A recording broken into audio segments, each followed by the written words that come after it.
Hello, everybody. Welcome back. We're here. We're not going anywhere, and I hope you're fine with that because I'm sticking to recording as much as possible. I don't know if you heard the little Betty Bye sound on my phone. That's a lie. I'm wide awake. I've had 4 coffees today.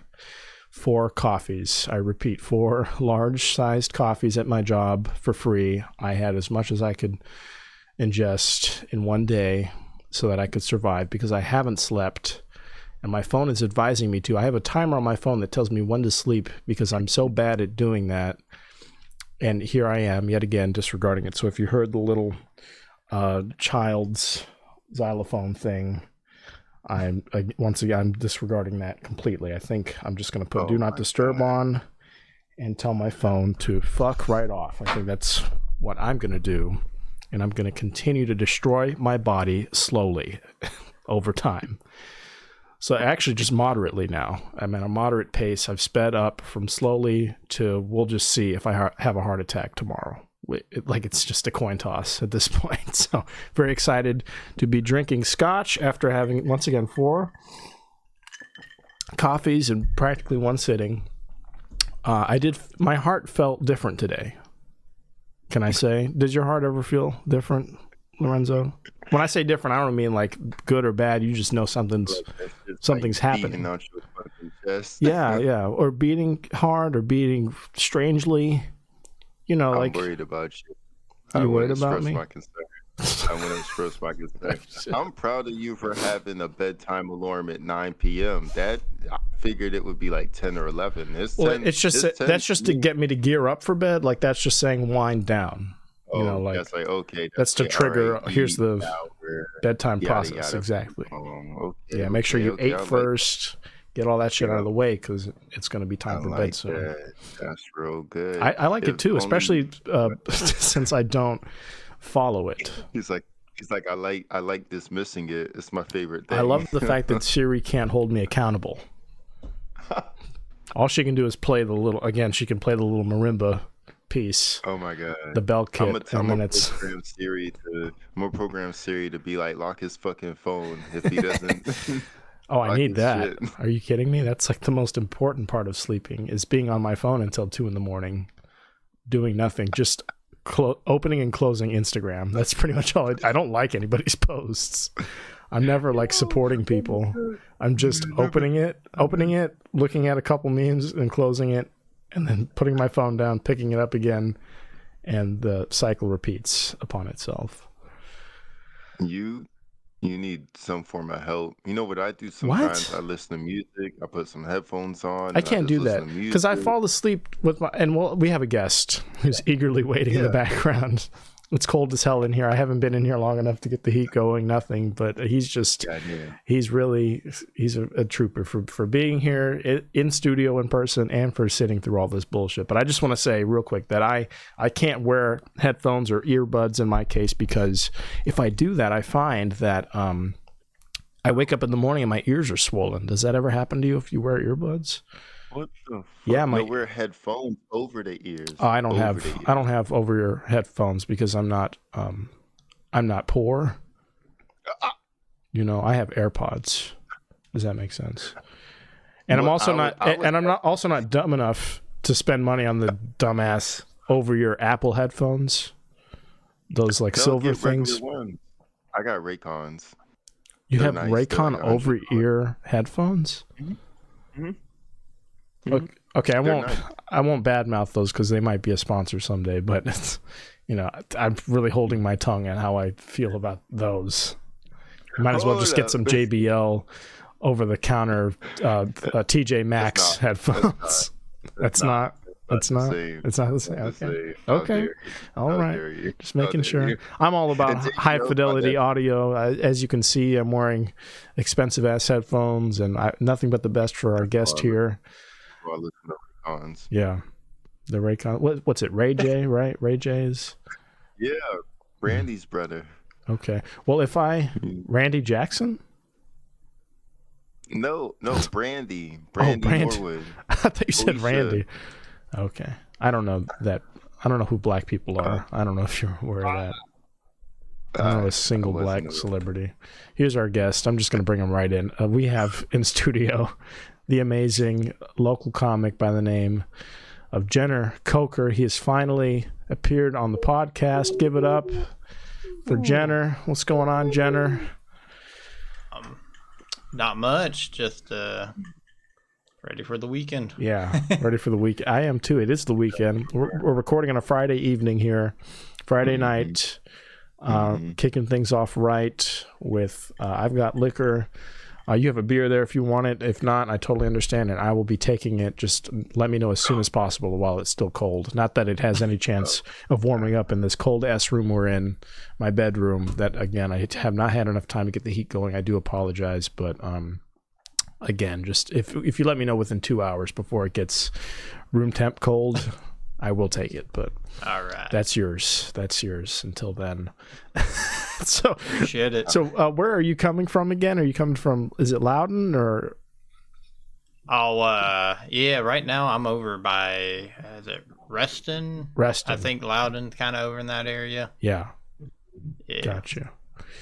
I see. Well, okay. So that's not too far. Was it like an hour to get here? Yeah, I think it wasn't too bad. Yeah. I feel like anywhere I go is like an hour away, though. Yeah. Oh, for real. That's how I feel. I'm sure Lorenzo feels it even worse. He's out in like the sticks of Maryland. Okay. Everything to me is 2 hours, 2.5 hours, except for Christian's house, which is a riveting 3.5 hours, which is why I'm not there. That's why I'm not there. It's not sustainable. No, I did some crazy shit like that when I was living in Blacksburg, Virginia. I would make trips. I would make like weekend trips back here, like every single weekend. If I think if my family was closer than the 7 hours they were, I probably would have saw them more often. But I'm like, and then I work at 6 in the morning because we worked at like 12 when we were in Blacksburg, but I work at 6 in the morning tomorrow. Yeah. I'm not. I did it before, but I'm like, I'd need 4 cups of coffee as well. Oh, and that's why I do. Because I mean, while I'm not necessarily driving to you every week, I am driving to you in driving to all these mics and being out and awake all night. Like I never thought I'd be a night owl, and here I am, a degenerate out in this like a hoodlum at fucking 11 p.m., 1 a.m. in D.C. I was just out in D.C. last night, walking around and hanging out with people after a show, and man, oh man, I never saw this for myself, but I'm glad it's working out right now. But someday, I will get in another car accident. I can almost taste it. I really hopefully not. Hopefully, hey, fingers crossed. True, but it's going to happen. But I'm glad that you're okay. You seemed well rested. Yeah. Coming in here, right? Are you? I would consider myself more a night owl. Like. Oh, really? Yeah, I have a hard time going to bed before midnight. Even though I work at like 6 and gotta like wake up at 5. Yeah. Do you nap at all? What's your sleep process? Are you taking sort of naps in between, interspersed?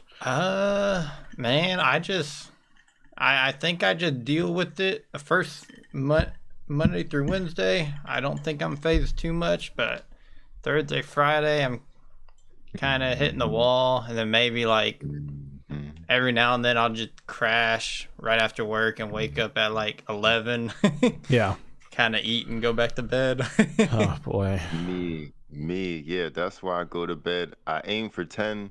11 the latest is pushing it because that shit catches up. Oh yeah. That staying up till midnight shit catches up. Oh, it does. But what I do is I don't sleep throughout the week at all. It doesn't happen. But then what I do is I recharge. I designate a day to recharge. If it's a weekday, that's going to have to do. But ideally on a Sunday. Sundays are my days because there's nothing going on Sunday. And I'm certainly not going to be at church for any reason. There's no reason I should be anywhere near a church.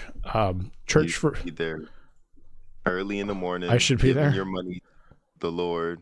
Give there. Used to walk in there with a stack of cash and just give it straight to the pastor. How dare you?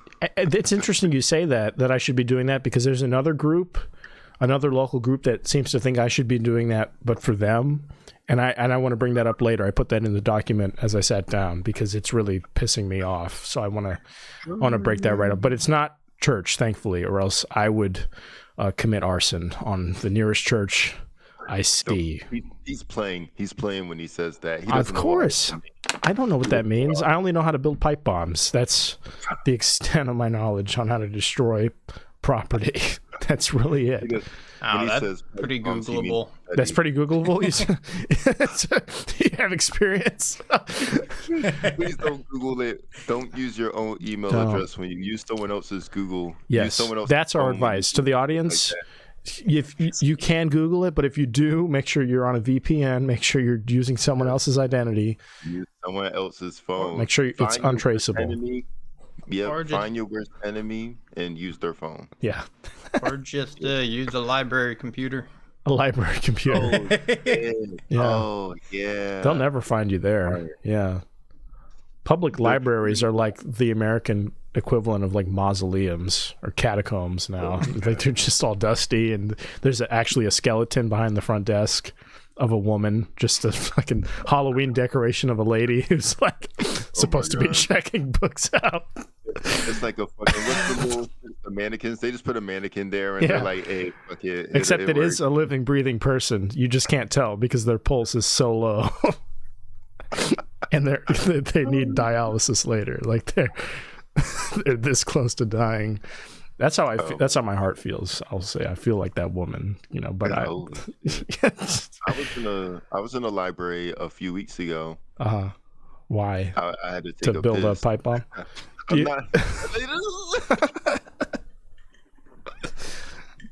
That's so you would so do that. Like that's so goofy of you to like commit an act of terror. Oh my God. He said it's goofy to commit an act of terror. It's silly. It's just wacky. That's all it is.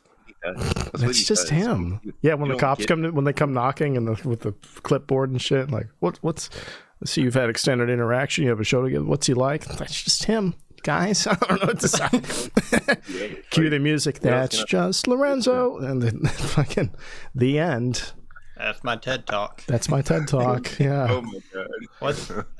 Didn't one of the Columbine shooters have a TED Talk? That's so funny. Listen, so that's why I said pipe bomb. I'm not even joking. I just saw a video, like a guy did a 2-hour breakdown or whatever. It's called The Worst TED Talk Ever. I just saw that like 2 days ago. I was watching it in the car on the way to Crystal City and back. I listened to some at work and then I listened to some on the car rides, but yeah, that's so crazy that you said it, because that's the only reason why I'm like pipe bombs are on the brain, because I watched this video about one of the Columbine shooters' moms. His mom is like a public speaker now. She got a book deal, and this guy in this video, and I might as well just pull it up at some point so we can look at that. I think we might just open with that. But he basically goes on to explain that she's a complete narcissist and a terrible mother, and nobody should be platforming her whatsoever, because clearly there were a lot of signs that this kid could have been stopped that she just completely ignored. And she would make a lot of their arguments about herself, and now she's basically using his suicide and terror attack to, become renowned, to get a TED Talk literally, and to get books sold. I was about to say, like, did she start selling books and shit after this shit happened? Real talk. Yeah. I've always wondered. I'm like, imagine you have a kid and they're a fucking school shooter or some shit, but then like maybe it's not that bad. I've seen that. You see what is the icon, the picture? Which one? That the one with the what's the name of the picture of the video? The thumbnail? Yeah, the thumbnail. So you've seen this thumbnail? I saw that thumbnail. Yeah, so I just was scrolling. It's not 2 hours, it's 44 minutes. I listened to it across 2 hours. But it, like I said, a little bit of work, I kind of like parsed it out or whatever. Exactly. Yeah. But so I would love to comb through this and just take a look-see. How do you after this sign up dumbass to ad do a TED plays. Talk? I want to do a TED Talk. I You don't want to even do a know what I'm TED? gonna talk about. I tell you what, I my just uncle applied. My uncle actually applied to do a TED Talk, or he was in the application process at least, like a naval psychiatrist. It was his mission. One day he just set out to get one, and he had a whole breakdown of, or like an outline of what he wanted to talk about. I think it was loosely related to his line of work, but yeah, I think you just go online on their website, and there are resources that help you get on track to do that. And I think they're like based out of Australia or some shit. It's like an Australian businessman that does all of that started TED and TEDx and TED Talks. I'm not sure where they all get recorded out of. I really don't know. I remember I said something to my friend. I was like, "Who's TED?" And she was like, "TED stands for this." And I was like, "Oh, okay, word." I don't care. I really thought TED was a person. I was like, "Who's TED?" And like, how does he choose people? Yeah, You know? I don't care enough to look it up, but this lady got one, so I'm sure she was real excited. And I doubt she looked it up because she only cared enough to do one and to be on camera, not enough to give a shit about what she was doing or like the detriment she did to her son, you know. So I regret not really researching this. I did watch or listen to the whole thing, but you can kind of get a glimpse at his red flags just look message like here. Flags. Yeah. I watched Sue Klebold's talk, skimmed through her book, and after... So the kid in question's name is Dylan Klebold, and this is his mother that this guy's doing a breakdown of. Hundreds of hours of Columbine research, I'm going to tell you why Sue Klebold's TED Talk is the worst ever. First of all, he goes on about red flags at the top. I'll tell you, hundreds of hours of Columbine research is, I don't know if... I don't know if that's a red flag. Maybe. But... it's like just at the start. Maybe just a little pink, like when you put your socks in the washer with like a red shirt, just a little pink. Some red bled into the other, the white laundry. Got you. A little bit, yeah. Didn't know, Sue Klebold is the mother of Dylan, who in 1999 tried to kill everyone at Columbine High School in Colorado. Sue claims that not only could she not have known, but no one could have identified her son as a deranged killer, and she even had the audacity to educate us about mental health, or brain health as she calls it. And that's when I truly became a brain health advocate, is that I'm talking about mental health, or brain health as I prefer to call it because it's more concrete. She has reached the highest level of cope, and I find her statements both counterproductive and insulting to rational parents and society at large. Now, before we get too far, I meant to look this guy up after. I just didn't, because this was the first video I'd ever seen of his.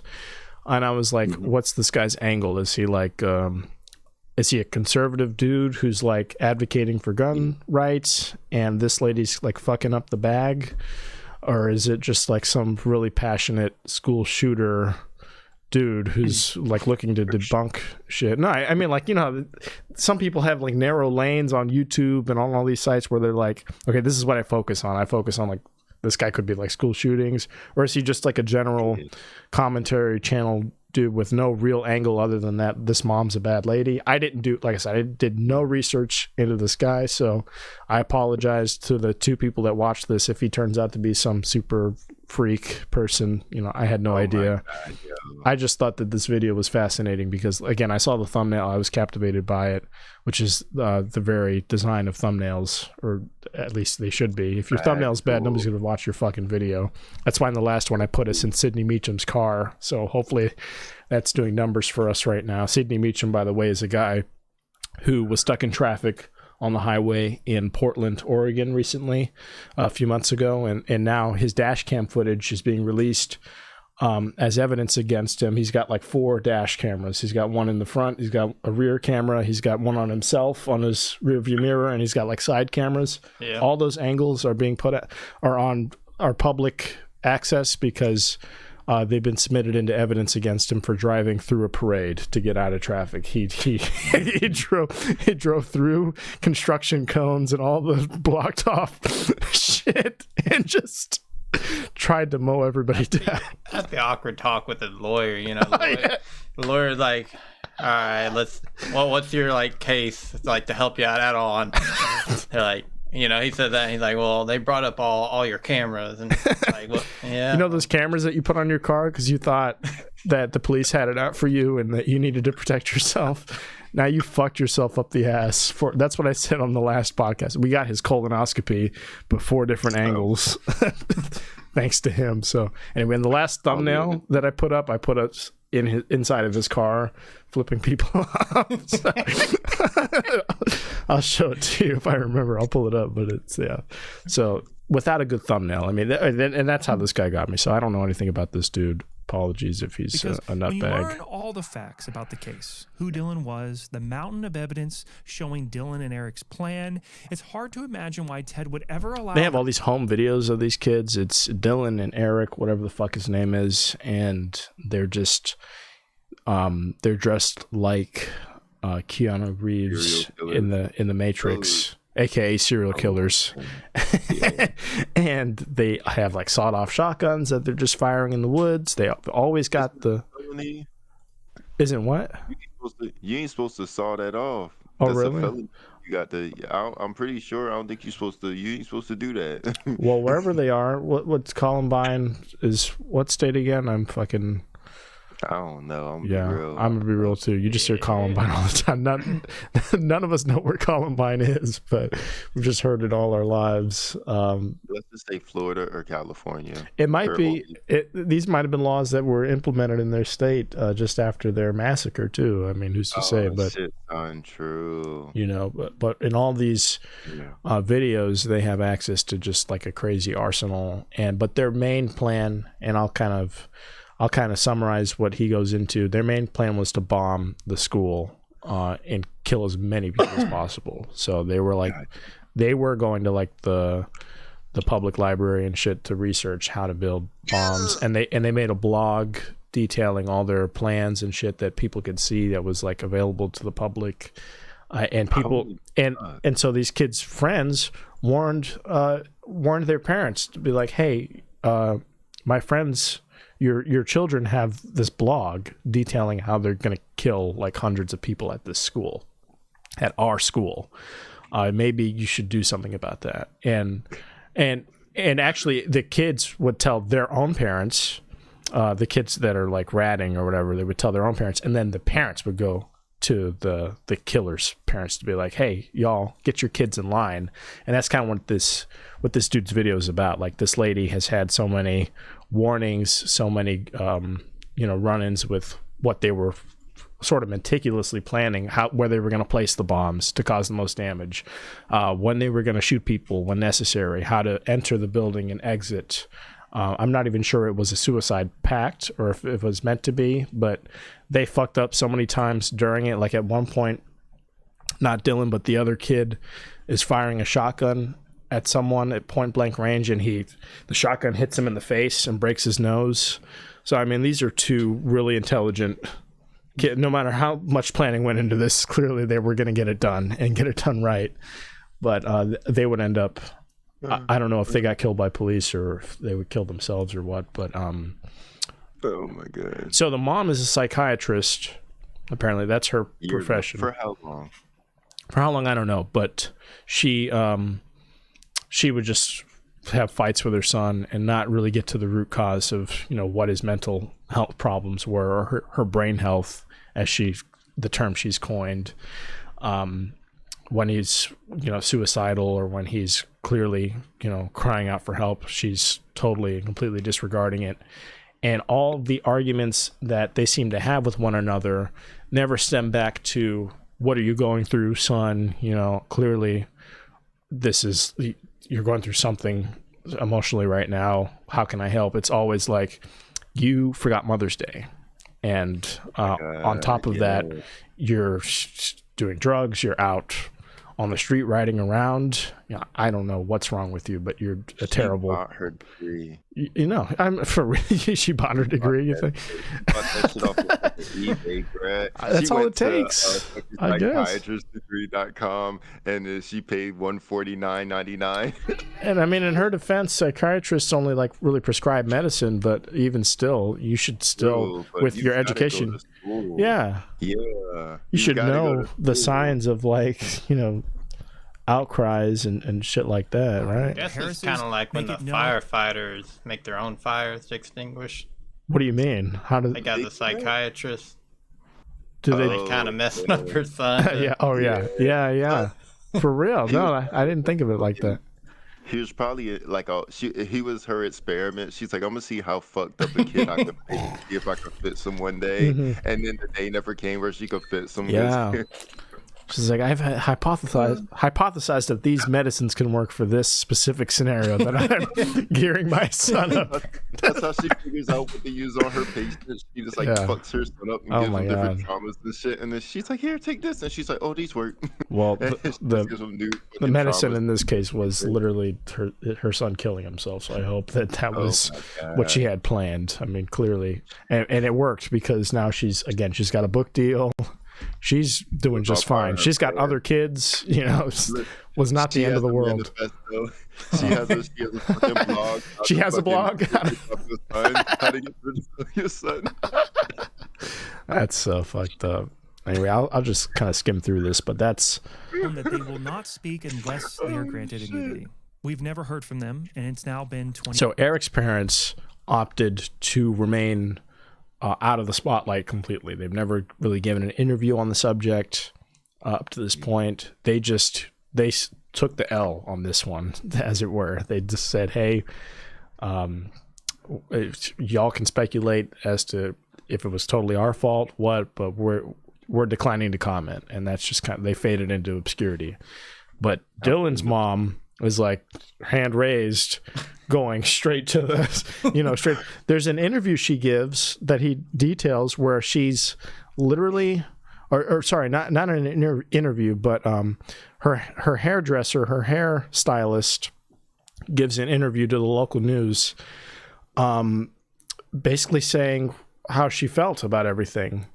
And it's underscored by the fact that this bitch, just like a day or so after her son getting killed and killing a shit ton of people, it's underscored by that she's going to the hairdresser, period. Why do you need to get your hair done when your son just killed everybody at his school? Like, what the fuck?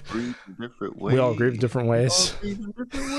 I'll tell you, my first trip won't be to fucking Five Guys if my brother decided to go on a rampage. I can see that being my first trip.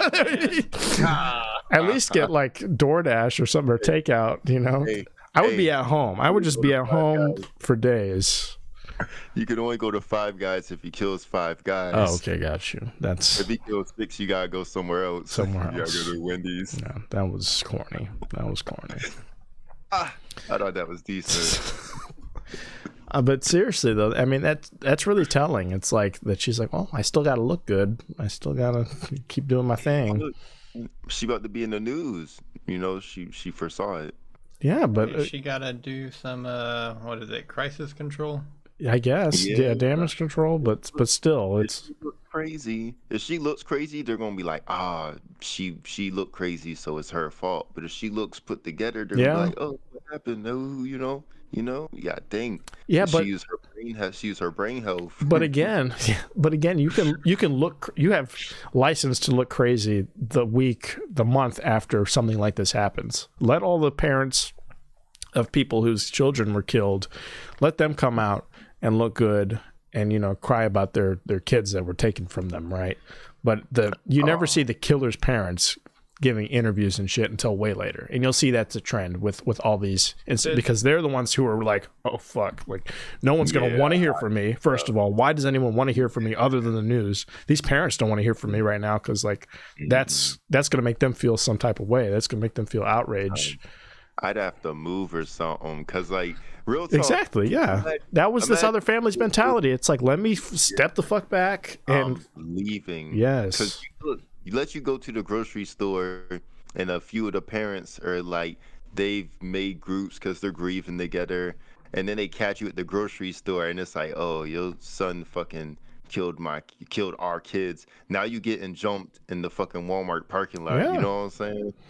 Yeah. For real. There's all this vigilante justice type shit too with families that just go ballistic after, and they just want to kill the nearest person who's responsible. You don't know how anybody's going to react. So for this lady to be like, okay, hair and makeup, let's go, let's get into it, let's get going on this book. It's kind of wild. It's kind of like, okay, lady, you're not that important. We'll probably never hear from them. In 2001, a lawsuit with the parents of the shooter settled out of court. The details have remained private, but I imagine this gave Sue Klebold some protection from further litigation. In 2004, Sue did an interview where she went into defense mode, saying that Dylan did not do this because of the way he was raised. He did it in contradiction to the way he was raised. Shocker.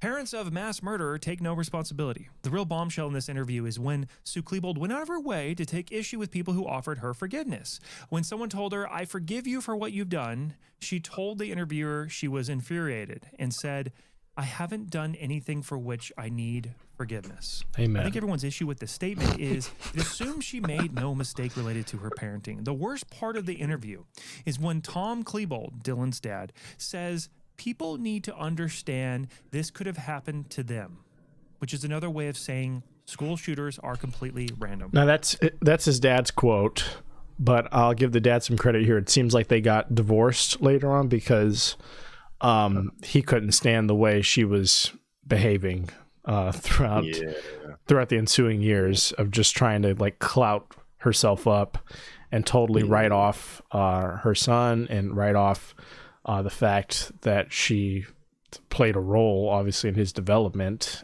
his mental development, and the lack of help she administered, or she didn't change course in her son's life when there were plenty of opportunities to take a side road or different avenue, put him in a different school, or make sure he's not hanging out with this other psycho kid, right? There's plenty of opportunity to intervene, right? But her husband was like, enough's enough, I'm done with you trying to pretend like we didn't play any type of, like we couldn't have done anything differently. That's just brazen. Yeah. Overall, the Klebolds take the position that they did no wrong. The victim's parents... Yeah, so that's the initial position, but then later on... So this is... these guys are a family of... Oh my God. Every time I skip forward, another ad plays. I thought this was... I thought this was... No, this is a Nicolas Cage movie that's coming out, which I think I can play without audio, which I'm actually excited to see. It looks pretty... That's Eric right strange. there. It does look good. Yeah. Well, so it's he looks like a college professor. Yeah, this is about, I guess the movie, I just watched this trailer today actually, but it's about him appearing in everyone's dreams. And so he becomes famous because everyone's dreaming about him for no reason. And I'm not sure what the twist would be of this movie, but it just looks interesting. So like he gets famous overnight, just some random school teacher dude, because everyone who knows him or doesn't know him is having dreams about him for some, like he's just like existing in their mind at night. So I mean, it's an interesting, it looks like it's going to be a comedy drama thing, so not too serious. Dramedy. Yeah. A year before Columbine, and he was the only one who publicly addressed the issue in advance. You went to them and said... So again, this is I don't know if I set this up yet, but these are the parents of a kid who knew both of the crazy ass kids who they attempted to bring him in on all this, and he was like, hey, he went to his own parents to be like, hey, they're crazy. And then his parents went to Dylan and Eric's parents to be like, what the fuck are you doing about this? Because there are a ton of signs. Here's a red flag. More than a red flag, here were 3 felonies that we had turned into them, making and detonating pipe bombs and threatening my son's life, and they didn't pursue it. They didn't do their job. I was utterly dumbfounded that they did nothing with the web pages. Eric was saying how he was going to blow people up. Hey, I'm making pipe bombs. I've got the designs for them on my website. I'm going to kill these people. Here's why. That's a level beyond making a joke. And after multiple attempts, Ted has rejected Randy's request to do a talk, even though he is, from my research, the first person to correctly threat assess a modern shooter in human history. But they bring Sue Klebold on to tell us it's a... Yeah, right. So why not interview that dad who, or why not have that dad do a presentation on how to assess the signs to preempt a disaster like this, because clearly he was right on the money. I mean, just then with the interview with what's his face. Oh my god! I forget that do guy's have name. to add. Yeah, I was right. It is pretty Googleable. Oh yeah, yeah. You looked it up. yeah, Nice, awesome. Well, it looked like from the slides he shows, it looks like there's like a Boy Scout thing that like they teach this stuff because it's like it in Boy Scout. It's like a utility, or they did for a time. I'm not sure if that's like good to do anymore. But man, I did 1 year Boy Scout. They just taught me knots. I was bored of that. No, like it's you missed it by a year. Yeah, right. Yeah, if I would have stayed another year, they would have taught me some cool shit. Yeah, how to make your own firecrackers, like devastating weaponry. Yeah. Oh my god. Anyway, I could go on. Watch this video for yourself. I might break it down behind the scenes and figure out timestamps that we can go between, but this isn't cutting it. But I'll kind of skip to the back here where she this is her talking to police. This is what she had to say. This crime, Sue writes a book about the event and insinuates that the crime wasn't that bad. She uses a bunch of wobbly language. The boys found a van. The van had a ticket on it, so the boys thought it was abandoned. And then they saw if they could get some electronic equipment by helping themselves to some of the contents. How does Dylan tell the story? We broke into a van, took stuff from it, drove away. She continues on a second page, stating that Dylan and Eric drove down the road to look over their, quote, newly acquired stuff. Someone give this woman a writing award. And this sort of wishy-washy language is all over the place. She writes and so that's her like with the police report basically saying, I don't know, they happened into all this contraband or all this stuff. They just found it somewhere. And her son, I don't know if this kid is still alive or what. I'm pretty sure he killed himself, maybe in jail. It's hard to trust people when they talk and write like that. Oh yeah, Factuals. Like that lack of accountability. Like it's just like lawyer talk and all that. Whenever they say things, takes 3 sentences to say something that takes half a sentence to say. That's how you know. That's how you know. If it's not straight to the point, they're fucking lying. Okay, so I think they died. Oh no. So what it was? I'm sorry. Yeah, they died in the shooting. Pardon me. I'm just. But these are other felonies that they would commit together, that they're being arrested for. And his mom is just like, I don't know. What do you want me to say? They found a van. They fucking they found some guns. Grand Theft Auto? Yeah. Oh yeah. Son, it's like, why not just admit that your son stole this vehicle, or why not admit that your son? She's like, their felonies prevented other felonies, so it's okay. Yeah, it's okay that my son was occupying this stolen vehicle because it stopped someone else from doing. It's just so backwards. The way she's trying to explain away responsibility, even prior to the massacre that these two would commit, it's really illustrating where she sees herself in orbit of her son's misdoings, because I mean clearly she just thinks it's like something kids do. Kids are going to do what kids do. If that means stealing property, if that means acquiring weapons that they can't legally do, or having other people like 18-year-olds go buy guns for them to win favor, that's just normal shit. I don't know. Who hasn't done that? What kid? She's like, what kid in our society isn't doing this shit? This is I did like, that. I did it all the time. Who did it? My dad did it. My mom did it. The mom and dad did it. I want to see. I don't know. I think it is crazy though. Yeah.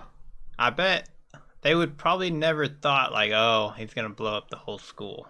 Mm-hmm. I think like school shootings is kind of more, I guess, in the main talk. Like this was the first guy to do it. Right? Yeah, this was the first big one. Yeah, that put this on the map. What can he do? What can he do? I can see that. Get himself in trouble. I can see that, but You know what I thought of? Yeah. Yeah. You know how people comment first. This is how he felt when he saw he felt. He was like, "I'm gonna be first." Oh my God. Well, and that was their plan, though, to do something that had never been done, and that's why so much intricate planning went into it, because they wanted to go down in history as the people that did this, and they did, for better or for worse. In this case, they were the very first. And like the dude in the video is saying, it's like, why not interview the people who could see this coming and who did everything in their power to prevent it? Why interview the people who should be being held responsible for a lack of trying? The police department, that's a big part of this. A big part of this video. Sorry if I cut off, but I was saying that a big part of this video that he goes into is how little the police did with information that, oh my fucking God, we're done. That's the last. I'm done with the Hunger Games ads. Viola Davis, I love her, but I was going to go into that. This guy details that police did essentially nothing, and then, but they did take interviews from several people, that dad included, and a bunch of other parents. Right? They would go on to cover it up and make it seem like nobody approached them whatsoever, and that they had no idea that all this came out of left field, and that these kids, all their planning was not on the radar whatsoever. So I mean, it's like a pipeline of things that got stopped up by, again, police covering things up, making it seem like no one ever approached them, and then this mom kind of pushing the blame. What she ultimately does is say, this other kid, Eric, was the mastermind. My kid was just a dope suicidal prick who, I couldn't help. He was helpless, and he got sucked into Eric's, force field, right? And that's what it was. And now I'm rich, and now I have, again, you're reading my book. I basically spell it out for you. It wasn't my fault. So could you imagine the other parents, and you hear this bitch like, "Oh yeah, it was the other motherfucker." Those other parents saying shit, let their son corrupt mine. I'd come back and like smack her ass. It works out. Like, it works out for her, because they don't want to say anything, because they just want to be left alone. And now that's what's out in the public. So if not for this guy and people like him, and there's all, like, I'm sure, subreddits dedicated to debunking the chain of events in this incident and others like it. If not for them, I don't think this lady would have ever seen any kind of scrutiny whatsoever. So I mean, thank God. And that's why I said at the beginning, I don't know if this guy's a freak that he's like researched this for so long, but it's a good video. Definitely check it out. We look at his other videos, and it's like all fucking school shootings and shit. Yeah. I mean, he only has 38,000 subscribers, and it looks like two videos. So this one we just watched was from a month ago. Okay, he does one on the crazy Mormon lady who locked her kids up and abused the shit out. You heard about this lady?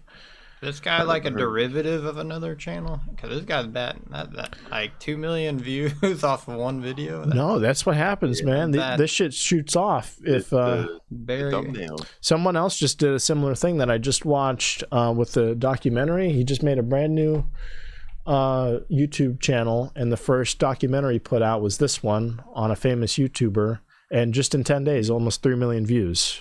This guy with one video on his entire channel, because he just made the channel, and now he has 101,000 subscribers. Right, same thing. So he's coming from a background of filmmaking, and I'm sure that other guy's coming from a background of research and being able to edit, and clearly is well produced. His camera's really nice and shit. But no, I don't think he's split off from another channel like that. This shit will happen, and someday, Jenner, with the right thumbnail, that'll be us. Because I've spent too much money for it not to happen. I mean, look at all these cameras, all the lights and shit. It will happen. I just need the right thumbnail. Like, look at this. This is a thumbnail if I've ever seen one. He's crying almost. Yeah. Do you know this guy, Boogie 2988? Have you heard about him? No, I've never heard of. He's one of the OG YouTubers. Like, so he was like at the ground level at the beginning, making videos out of his kitchen and shit. A really super overweight guy. So his biggest video that sort of launched himself off was called Fat Guy Splashes into Pool. He does like a cannonball, or he just like falls forward into a swimming pool and creates like a giant tsunami, and then that itself is what, because that's how YouTube used to be. Like somebody would make a 10-second video of a kitten and then get like 10 million views. That was his 30 seconds of fame. And then from the subscribers he got from that, he would make little day-to-day commentary videos where he would talk about like an arcade system he liked, or he would talk about a new game coming out. And then he split off into doing sketches as a character named Francis, where he talks with a lisp, and he basically just pretends to be a nerdy guy, but like he hams it up. So I mean, all types of things helped him take the initial spark and run with it. And I think he has somewhere like 4 million YouTube subscribers still. This guy Boogie, his name is oh my god, what is his actual name? I forgot. But yeah, no, so he's got 4 million subscribers still. But he's fallen off because he's been in a lot of controversies over the years of just being like the classic. Or most of them just being like he's ungrateful as shit, because a lot of people have helped him out, and then he stabs them in the back and just shits on them, and then plays the victim card usually. Like somebody bought him like his teeth are really nice. Somebody bought him brand new teeth. People have given him money for liposuction and shit, and gastric bypass, and like he would not stick to certain eating plans or dietary plans or restrictions, and and then he just blames the world for all his problems essentially. So those are his biggest controversies, and now he's sort of just adding to the fire with, like, he's dating a 20-year-old girl now, which people he's like 50 years old, and yeah, this girl who looks like she's 15. I mean, that's, be that what it may, she's an adult, whatever you'll hear a lot of people say, but he's doing shit like that for attention. A lot of people speculate because he's literally dying. His channel is completely in the shitter now. I mean, with 4 million subscribers, he only gets like at most 50,000 views on a video. So I mean, subscribers are not everything. These people will linger because they just don't have the energy to unsubscribe, but no one's actually tuning in to see what's going on. And so the documentary outlines that he's essentially out of money. He can't afford his mortgage. He can't afford to live the not really lavish lifestyle he's lived up to this point, but I mean, just like he just can't do day to day on YouTube, and it's something to behold. And this guy who does the documentary, he doesn't really hold back, which you would think if you're being followed by somebody detailing your life right now, you'd want it to, you want a certain story to be told, but he didn't really seem to care that this doesn't necessarily paint him in a totally good light or make him seem like the victim. This kind of plays the angle that everyone else has been milking views off of, that this guy is just sort of like a sad sack of shit who wants everyone else to feel sorry for him when he's responsible for pretty much everything bad that's ever happened to him. So this is an excellent thing. I'm not sure how much of this I can show, just because there are some graphic things. Like he's in that's like them making love in a bathtub, which is shocking. Yeah, this is the hard part. Back to reality. Post nut clarity right there. Yeah. I'm done. Let me go back a little bit. So this basically sets it all up. To live off of until the 20th. Oh, I don't want to show them fucking in the bathtub. There we go. You don't want to show that. Yeah, so when it comes to financial approach, I don't fucking know what I'm doing. Money comes in, money goes out. For the longest time, my ex-wife handled that shit, but then I got divorced. I don't know where my money is. I don't know what it's doing. The only thing I've ever done with it is I threw it into crypto and then lost a shitload of it. Well, here's everything. If you want to see, he blew 600. He gave this guy access to his financial statements, bank statements, records, and what he just put on the screen was that he blew $600,000, over $500,000 on cryptocurrency that totally fell, and that's what he decided to do with like the remainder of his YouTube money from ad revenue that was good, because at a time he's getting 1 million, 2 million views per video. That's he's making $100,000-$200,000 a year on YouTube that way, but not anymore. So he blew his entire savings, or like just about 80% of his savings on basically gambling. $2,758. And that's his current bank balance. If we're to believe that this is his like main savings account, whatever, he's got $2,700 left on that to live off of. Right now, Which sounds familiar. That's like me right now. So, but again, I don't have 4 million YouTube subscribers. Like, what could I be doing differently than him with 4 million subscribers? Maybe just like take one on the chin and be like, hey, I fucked up. And then I'm actually going to just put in like a minuscule amount of effort to win people back so that I can get maybe 100,000 views per video instead of like nothing, so that I can live off of what I do again.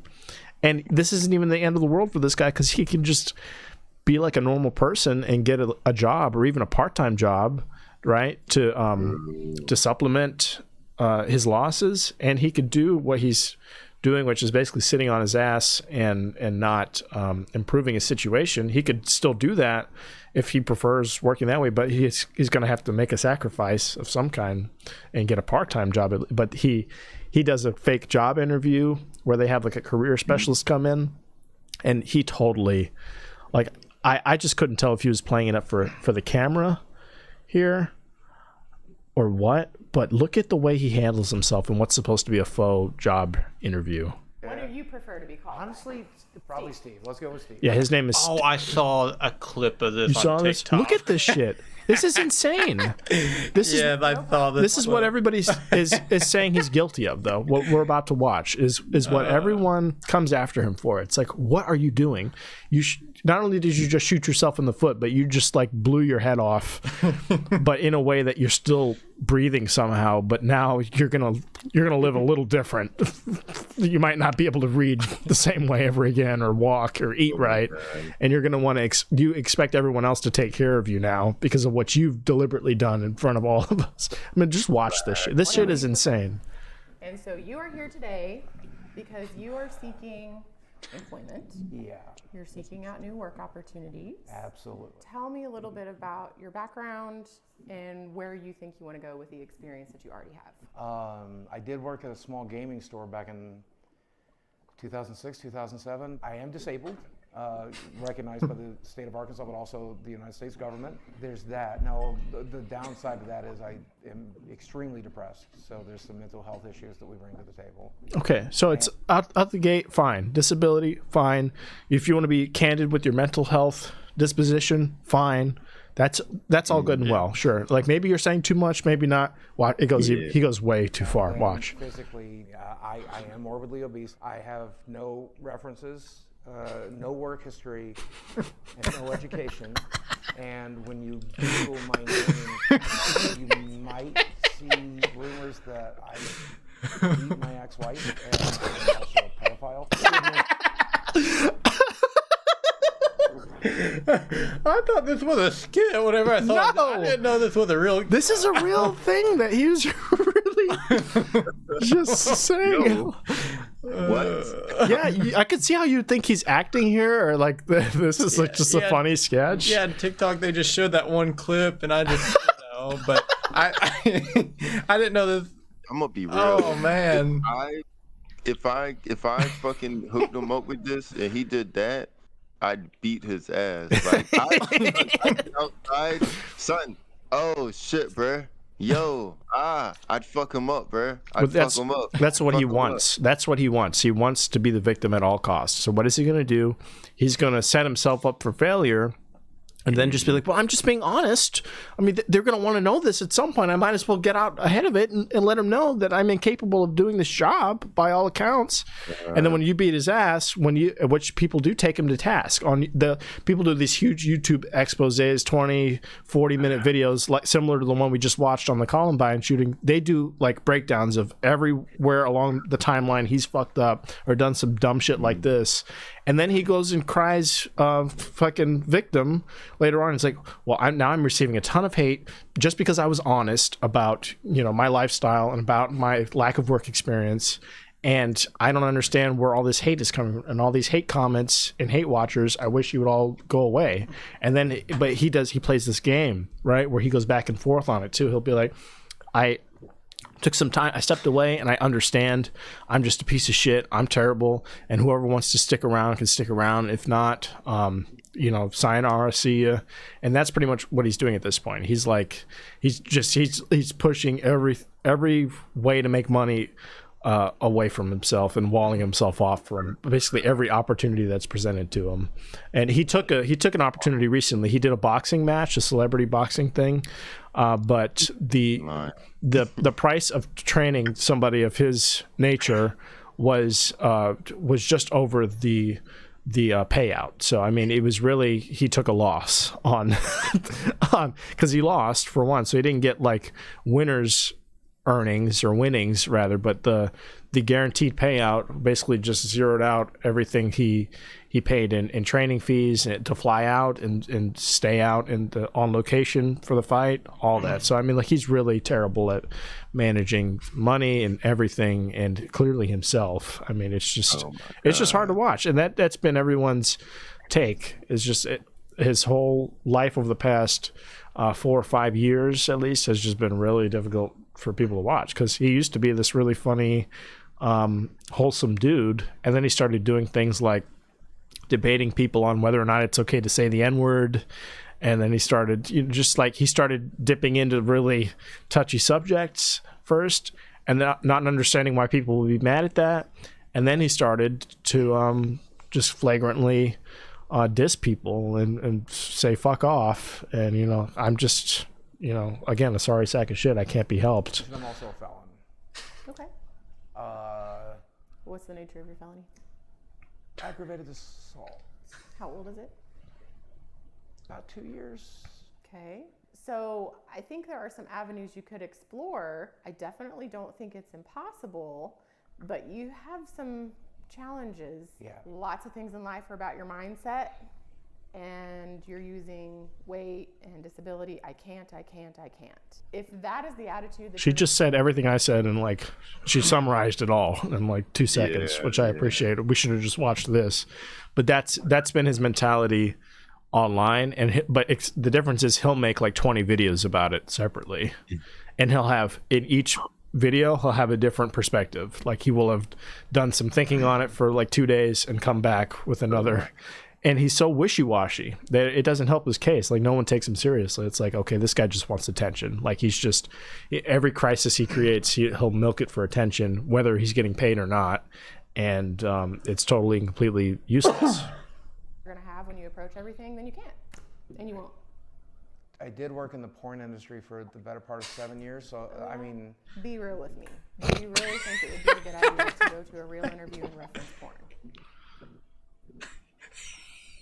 It depends on the job, I would think. At a strip club, maybe, but probably not. Yeah, so I mean, she's no nonsense. Yeah. Shit. Hey, it's not wrong if you're getting a job in the porn industry, then. But that's his thing. Is I can still be right somehow here. I can find a way to be correct about this. I don't believe his last statement. I'm gonna put that out there. He needs to talk to Sue, whatever the fuck, Clobber Knocker. He needs to talk to her. He needs to talk to Dylan's mom. Oh boy. I don't know. Do you think sometimes they just play this character? So he's on screen. Exactly. He'll be the punching bag of the internet, and then whenever he's off camera. I think he thought he was doing some 3D chess here with the or 4D chess rather with with the documentary, especially with scenes like those where it's like, okay, I'm going to go in here and say the dumbest shit imaginable and play into the trope of that I'm dumb as shit and I'm fucking up on camera in real time and everyone can see that but me. I'll just continue to do that. He knows better. He's like, he's 50 years old almost. He's like 49 or something. But I mean, like, everyone knows. The lady, the way she sighs and tilts her head, like, do you really think that that's acceptable to even remotely bring up in a situation like this? So, I mean, yeah, I did have that same feeling watching it for the first time of just like, okay, he's playing into the fact that, like you said, there's cameras around. He knows the angle they're going for. He's just going to play directly into that. But what any sane person would do would just be to conduct themselves appropriately and hope to get a job. I mean, if you even have to lie, not saying you should lie in the but lie by omission. Like, unless they ask you directly, do you have criminal history? Do you have any health issues? Then volunteer that shit. But to volunteer it up front, out of the gate, shit that's 2 years old, even, it's like, that's insane. He's wild, son. It's not, that's someone who doesn't want a job. That's someone who's looking for any excuse not to work. Like a scene in Ted where they're like trying to get hired, and he's like, "Fuck you" to the job manager. He's like, "I like boldness." Yeah. Pretty much. I mean, but it's like, what is he gonna do? What's the alternative? Just to become broke? To be out on your ass, to get evicted from your house? It's like, sure, tomorrow, go for it. You don't know if today is that stroke or heart attack you've been waiting on, or if it's going to be a healthy day and you feel real good for a change. You never know.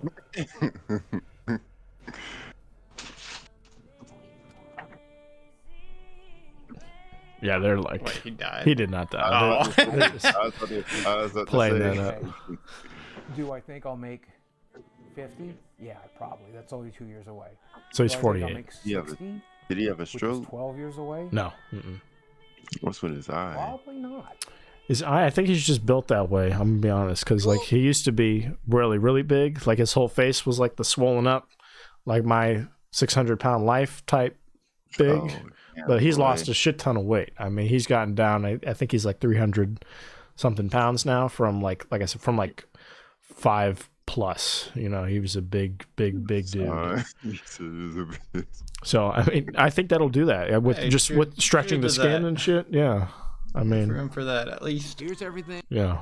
That's wrong with Boogie: low testosterone, testicular hypogonadism, sleep apnea, swelling due to blockages of lymphatic. So I mean, you know exactly what type of person this is. The person that's going to document every bit of their medical history and like learn the term for each thing, even if it's like totally completely unsubstantial, right?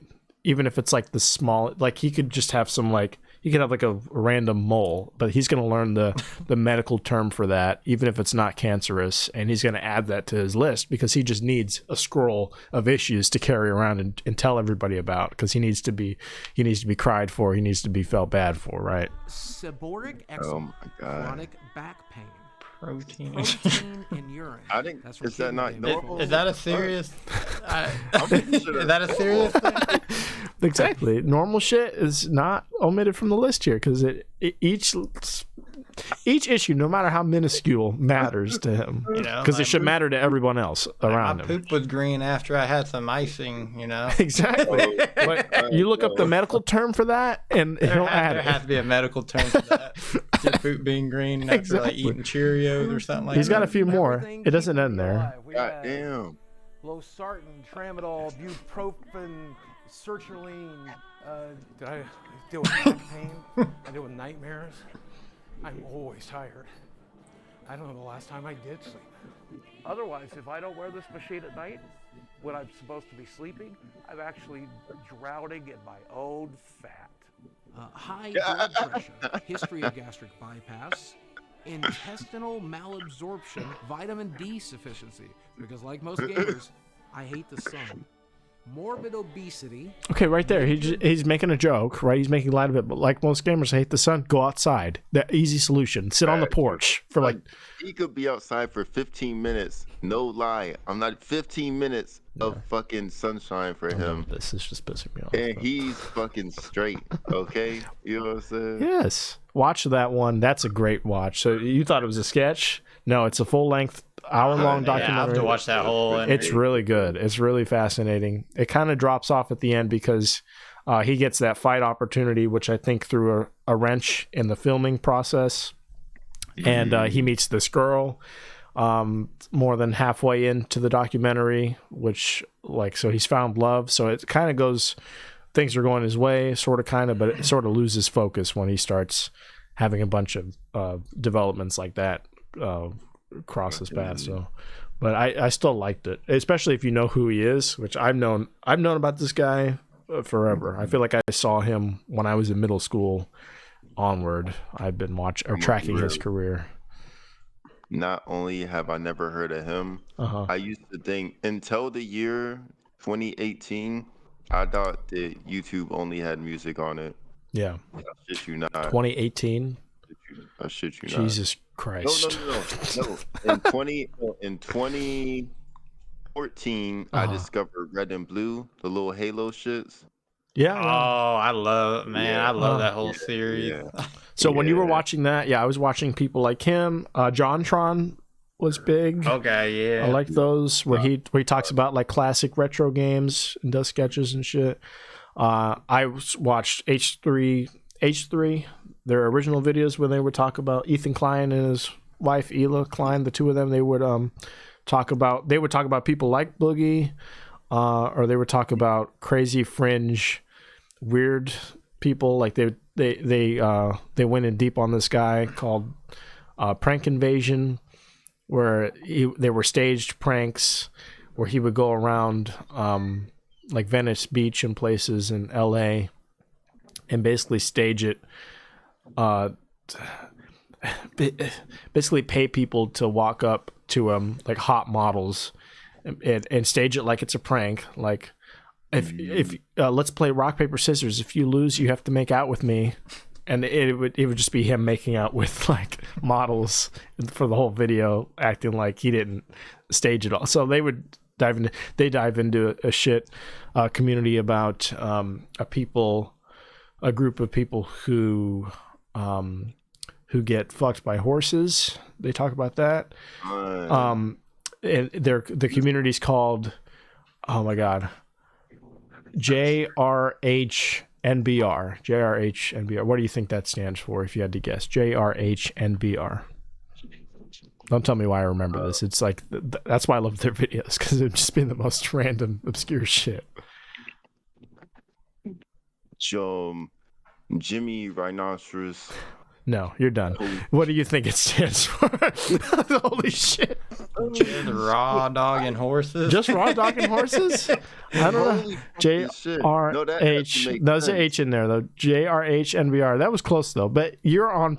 What the fuck were you? Jimmy Rhino? Fuck what now? I didn't know what the fuck. Yeah. But what he said makes so much sense. It's not all the right letters, but it's on the right track. So yeah, what it stands for is just the right height, no bucket required, because most of the time they would have to stand on like buckets or pails to get fucked at the right height by the horse. But they would selectively breed horses or find horses that they didn't have to use a footstool of any kind for, and that's what they decided to name their movement after, the horses that were just the right height. So shit like that, I loved their deep dives into fucking. So like what years was that becoming like a thing? Was that like the time of like the family room computer? Yeah, let me see. I mean, because these guys were like 10 years ago. I mean, like just I was that's good, because I'm 24 now, so I was about 14 years old watching videos like these. Finding them. Oh, I was watching like PewDiePie. That horse was in Virginia, wasn't it? I don't know where these people are. I I think Michael knows. I think Michael knows of the guy at least. I think, but I don't know the guy, but I know someone that knows the guy, and they said he got drunk and he fucked a goat, and I'm like, real talk, he probably wasn't even drunk. He was just saying, "It's nah, bro. I was drunk. I would never fuck a goat, bro." You know what I'm saying? That shit's fucking wild. Yeah. Oh, so they went in on this guy, Patrice Wilson, who made Rebecca Black famous, the Friday song. This is the producer of that song. He's actually in the music video. He like creepy. Yeah, he's like. Yeah. So 8 years ago, they put this guy on the map because he was just making weird ass videos, music videos with like little girls, just really strange. Like, look, that's him in a music video, like peering in. Just really odd guy. They did a deep dive on Papa John's mansion. They did. There's a ton of prank videos. There's oh my gosh, what else? But they started with these little videos, just like funny edits of things. Like there's a guy smacking his lips. Yeah, this is what blew them up, was this guy smacking his lips. This taste tester guy. You cover all 9,000 taste buds. Goddamn. Aerate it. It's a lot. Warm it up. Driving up. Get that top note. That cream. Pure vanilla. Sweeteners. But, it makes us laugh because it's like that's what we grew up watching, like that really poorly edited shit from like super early YouTube. Yeah. but I mean, like this is like total shit now. It's totally outdated. Like we could watch something like that in high def on TikTok, a shit ton of things like it.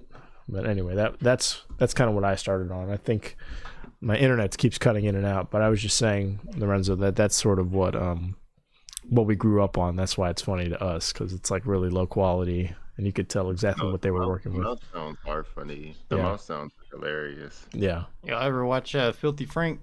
So they're friends, right? Yeah, I've seen Ethan off of Filthy Frank. Yeah, exactly. So that whole circle, JonTron, Filthy Frank, Game Grumps, all those early channels sort of like did crossovers and things, and this was the lane, and now they've all split off from each other. Like Filthy Frank goes by Joji now, and he does like music exclusively. Ethan and Hila do a podcast now. They do a live podcast every week on YouTube, and they don't do any of these videos anymore. Like the days of editing exposés are over. Like they did a whole thing on Logan Paul and the forest thing when he went to the suicide forest. 5 years ago. I know. Oh my god. How old do you feel? Right? That feels like it was just crazy. yesterday. I would have guessed like 2 or 3 years ago. Son, no shit. 2 or 3 years ago, fucking COVID just broke off. Yeah, that's how old we are. Yeah, that shit seemed like it was fucking yesterday. Oh, damn. Well, we brought you in here, Jenner. I wanted to sort of pick your brain and on Mike here and see what get the scoop on your whole deal. So, what brought you to Virginia? Was it work specifically? Yeah. So, originally I'm from Dallas, Texas. Yeah. And then we can hear that. Yeah. I could feel it. I could feel the Texas from him. I fucking knew it. Oh man, I'm working on a bit because like playing online, like gaming online or whatever, like Lorenzo, you don't get to see, or actually I think you do. I don't see you.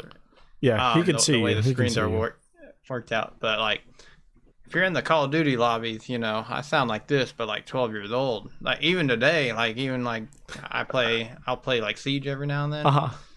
It'll be me versus like a bunch of 12-year-old kids in a lobby, and they think you're one of them. Oh man, no, they just roast the shit out of me. What? Yeah, I'm like, I'm the cousin fucker of the group and all that. And I lose I don't know how to, am I going to argue with a 12-year-old? Like, yes. Am I supposed to tell them that their mom should have bought them this game? Oh shit! You should. I know.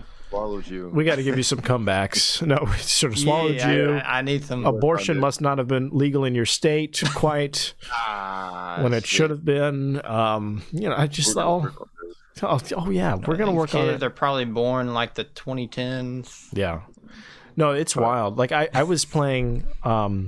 I was streaming the other day playing Scriblio. You know Scriblio online. Is that the Jackbox games? No, it's not. It's one of those web browser games where you go on the website and you can create a lobby and all your friends. You send a link out. It's similar to Jackbox, but it's a website dedicated to this one game where you draw. It's like Pictionary. You have to draw something. Yeah. You have to draw the word you're given, and everyone else has to guess it. And the faster people guess, the more points they get. So, I know what it was like an iPhone game for a little bit. Right? Yeah, you can play it on your phone as long as you have access to a web browser. You can play the game with people. So I was playing that on stream on my computer here with my friends and with Duncan behind me, and I didn't realize I had the URL open on the screen, and just, like you're saying, some 12-year-old joins the game and it's just N-word, say N-word, draw an N-word, and like hard R, the whole thing, just like spamming it as quickly as possible. And then I just had to take it off the screen and enlarge the window so that the URL wasn't showing on the screen, just because of this one fuckhead who wanted to come in here who wasn't raised right, whose mom is probably deflecting and is going to get a book deal when her son inevitably goes on a killing spree. This kid is on my stream ruining it for everyone, and it's like, what is wrong with these kids? Once you said 12-year-old, I immediately thought that it would be a slur against both of us, though, put together, a double adjective, if you will. He wasn't directing it at me. He was just saying it because what is the most flagrant? Yeah, what's the most shocking thing I can say right now to get everyone's attention and to get this guy in trouble? Son, these kids are terrible, bro.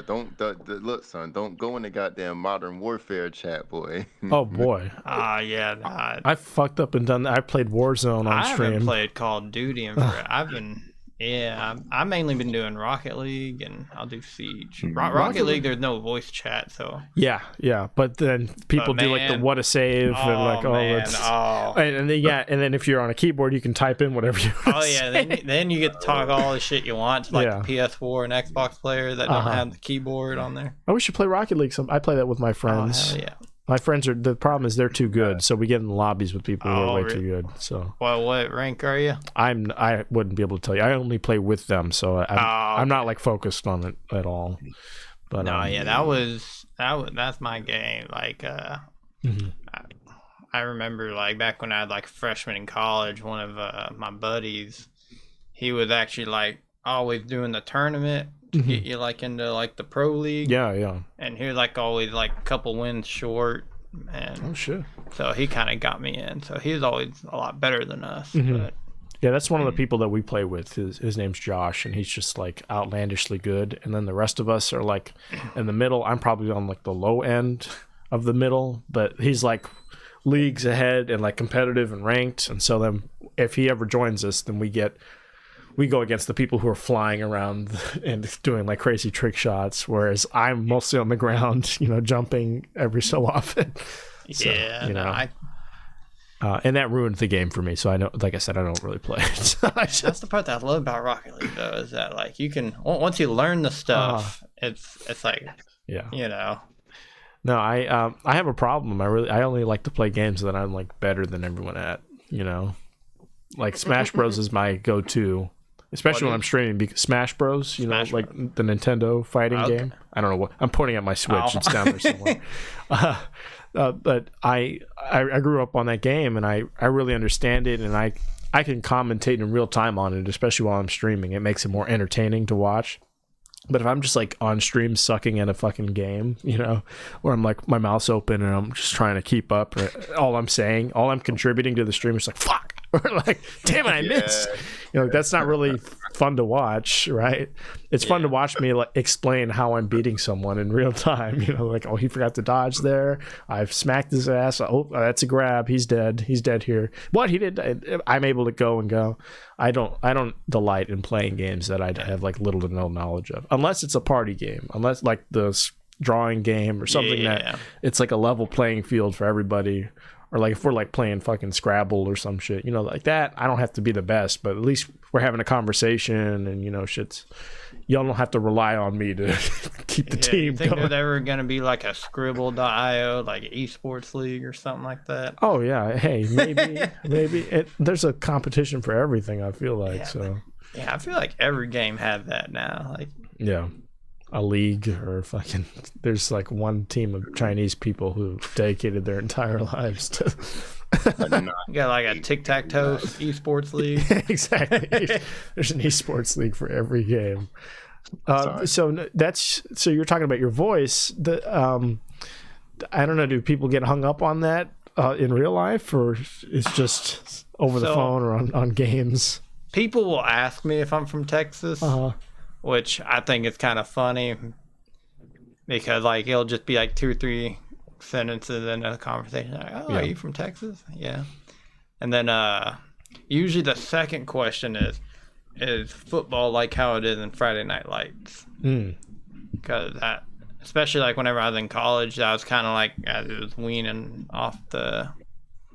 I felt like it was a lot more popular like whenever I was in elementary, high school, growing up. But once I was in college, it kind of faded, and people were like, oh yeah, Friday Night Lights, right?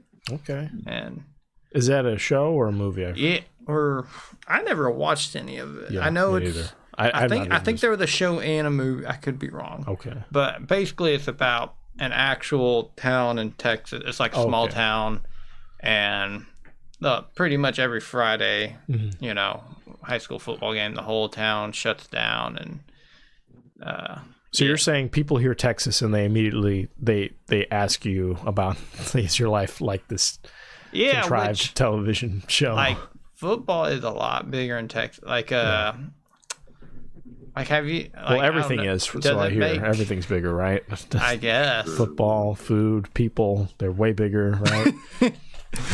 Man, no, I'd love. Boogie's not from Texas. I don't know. He's from.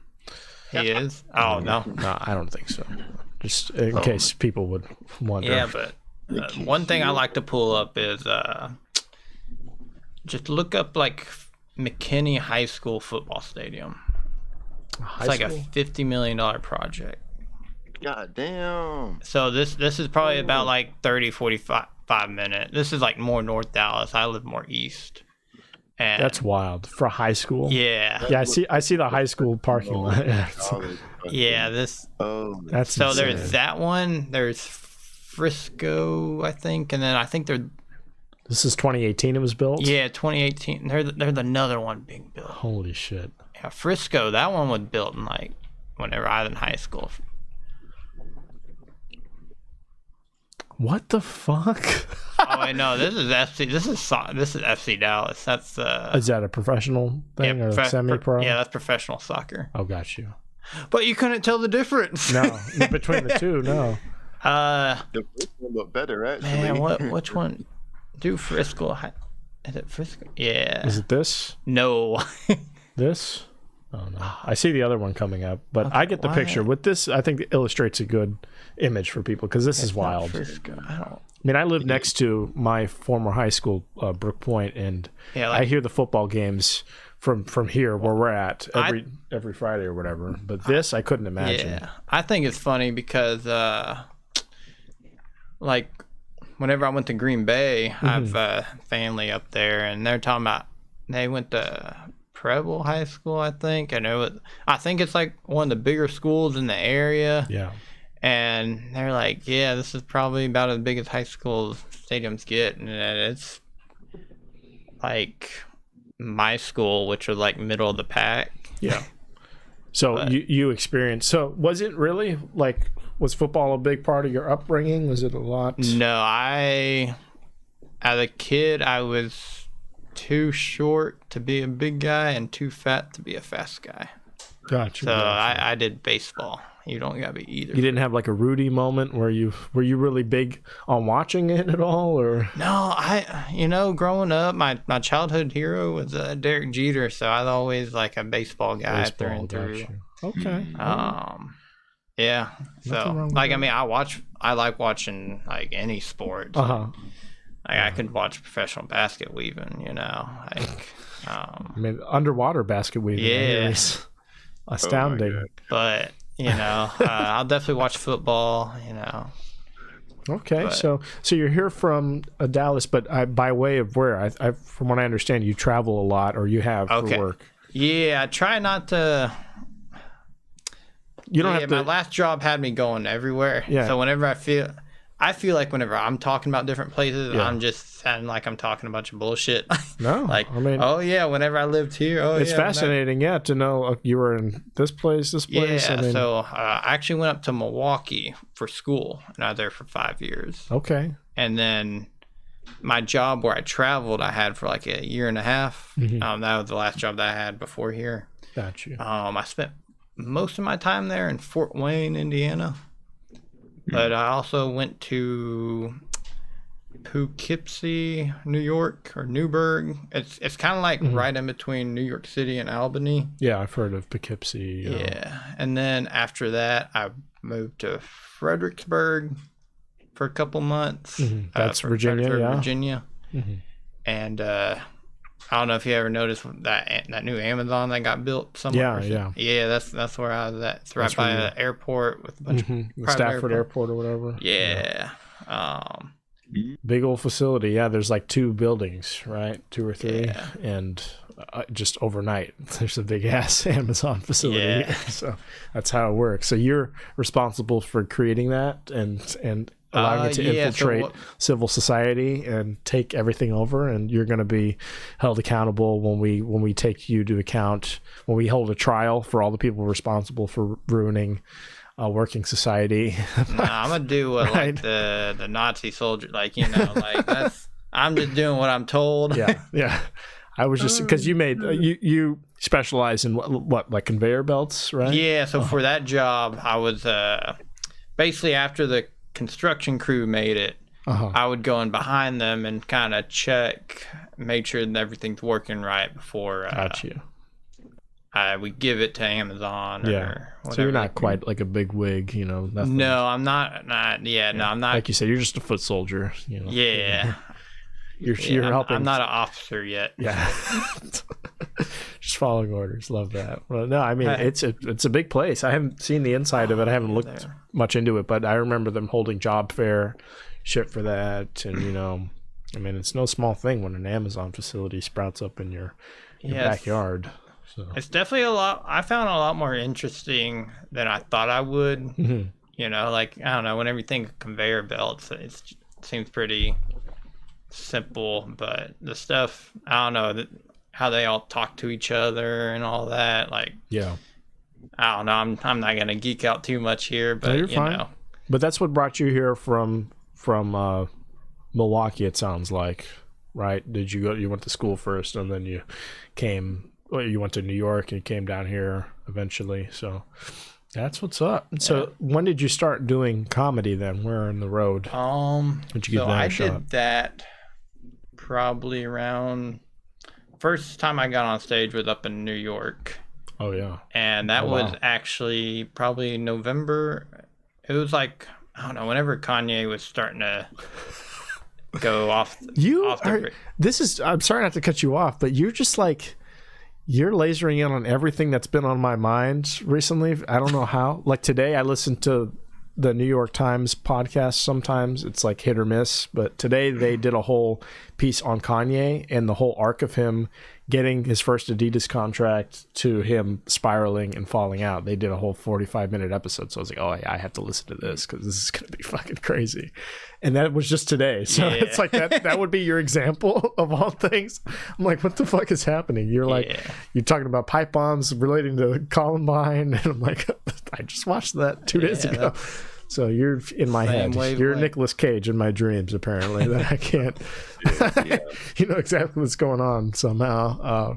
But okay, so I can see when that's I think it was like maybe sometime in the fall last year. Yeah. Yeah, I just remember that. And were a lot of people making jokes about that? That's why that stands out. Yeah, which I don't know. I kind of started watching a bunch of comedy like during COVID, and I was watching, I don't know, have y'all heard of Kill Tony? Mm-hmm. I watched that show. And I think watching the people that suck do it, I like always in the back of my head was like, I could try it out. Yeah. And I was on like a Hinge date or something, and I was at this brewery. Mm-hmm. And whenever I showed up to the brewery, I actually got stood up on the date. Like she didn't even show up or anything. Oh, gotcha. And it had the poster on it like stand-up comedy show. Mm-hmm. And I was like, all right, I got nothing else to do in New York except stay at the hotel. So that's whenever I went to Walmart. And you were just going with what the examples you'd seen in stand-up specials and the people fucking it up on Kill Tony. You were going off of that? I wouldn't say I was going. I guess that was kind of like, because I don't know. I'm definitely more of a reserved type. Like I'm definitely. That's what I'm saying. Like that's a big thing to just be like, let me just try this out. Screw it. I think it was a mix of seeing like people in Kill Tony just sucking it up. And me in the back of my head saying like, oh, I wouldn't do that bad if I got up. And then like I was out in New York by myself, so it was like, it's either that or stay at the hotel, and so got nothing else to do, can't do too much harm to myself. Worst comes to worst, I leave town in a couple months and never speak about it again. You did it though. I mean, good. So how many times would you do open mics in New York? So that one I actually did it. The only one that I went was once a week, and I think I did it like 2 or 3 times before I had to go. Okay. There were a bunch of really cool people there. They kind of were. I don't know. Whenever I first did it, they're all kind of really welcoming, and I don't know. I was so nervous getting up. I couldn't tell. I don't remember. I didn't know how I did as far as laughs go. Oh yeah. But I was just glad that I did it. Mm-hmm. That's what I remember about my first couple times. Is just totally blacking out. Is how I explained it. It's just like I don't know how that went, or would I have to look at it later, or go off of what people are telling me, but. I'm glad it's over with, but now I'm at the point where I still black out, but it's just because I don't care. And it's like, whatever happens. And it's like, I'm so tired that this is inconsequential in the grand scheme of things. I'm just proving to myself that I can remember my material at this point before I do some real shows. Real quick, Lorenzo, can you just turn your little gain dial down just a little bit on the microphone? Sorry, it's like picking up interference. But, so they were supportive because I mean, for everything I've heard is that New York can be like, I don't know if snobby is the word, but like maybe like cutthroat, like they're serious about I think that's like downtown. Oh, got like, you. I think in the city, like once because you're on the outskirts, you're in like Poughkeepsie. Yeah, I got you. Okay. Because whenever I think of New York City, I'm thinking of like a pretty liberal space. Sure. And I remember like whenever. Were you in Trumpville? Were you in like I think so, like I got more compliments on like my big diesel truck that I had at the time than than I saw like Priuses around in there. Yeah, people don't know that about places like New York. There's always like a suburb or like an outskirt type of area that's like, all right, here's where all the other people are, and it's like it's not just one. That's any big town. Exactly, it's any big city. It's more of a urban suburb rural thing. Like people Chicago, like if you go outside of Chicago, it's still Illinois. Like they're just people are still here. They're just not where all the liberal people are. I give all my friends. I would joke around calling Illinois the reddest state because they're we call them communists. Oh boy, goodness! But nah, it's all in good fun. Yeah, that's kind of the dynamic. People in Wisconsin don't like people from Illinois, but Wisconsin is irrelevant enough that Illinois doesn't care. Yeah, So that's kind of like the, I don't know, the brotherly love there. But, well, that's what's up. Okay, so you got your start there, and then did you do it anywhere else before Fredericksburg? So I went straight from New York to Fredericksburg. Yeah. Okay, And so gotcha. it was a little bit of time before I could find the Fredericksburg mic. So it was kind of a pretty big gap, and I went to that one a couple of times. Yeah, we were talking about it. Highmark Brewery. I want to check that one out with Heather Joyce. She's great. She's been telling me all about that, so I want to check it. I think on Tuesday, this upcoming Tuesday, they'll be doing one. But I want to at least take a peek, see what's going on down there, because it's real nearby where I stay at. It's just the problem is it's out of the way from when I leave work. I'll have to drive further south than I would going home. So I'll check that out. So that you started there in Virginia, and then when did you start making your way up to where we eventually met in Woodbridge? Was that when you moved out to where you are now? No, actually I went back to Fort Wayne. Got you. And over there, I couldn't find any, or they had a Summit City Comedy Club. I don't know if that's a chain, but that's... I don't either. Yeah, they had open mic there, and I went up there once. And, yeah. And then after that, I had a period in Dallas. Basically, I just got laid off, and it just between finding jobs. Maybe for 3 or 4 months, I think. And in Dallas, I think I only did one open mic. But I was more worried about, I don't know, I've been in school, working, traveling all over. So I was more worried about just hanging out with friends and family, and doing comedy. But, Got you. So you went back to Dallas at some point, and then from Dallas you're in Reston? So that's where I came back here. Got you. And...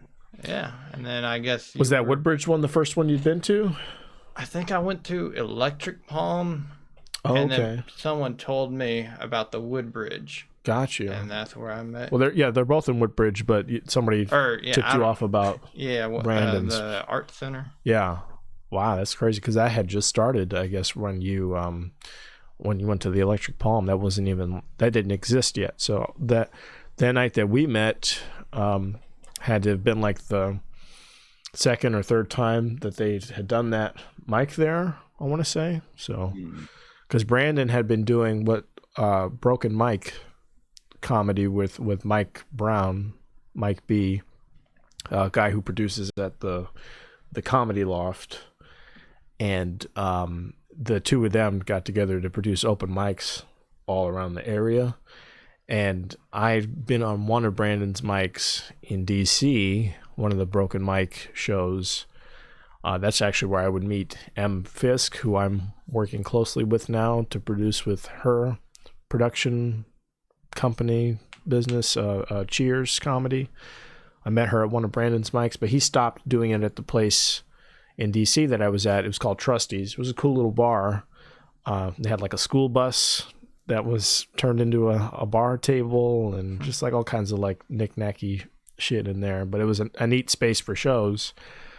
That got canned, and he opened this one up like a month or so after, a couple months after, in Woodbridge, because it's right where he lives. He was looking for a place, I guess a spot by where he's like put up at, so that he didn't have to drive all the way into DC to produce these shows. And it worked out that he got in touch with, I guess, YCC Entertainment, and oh my gosh, it's a V20 something records. I know I'm fucking that up, but there's a record label and a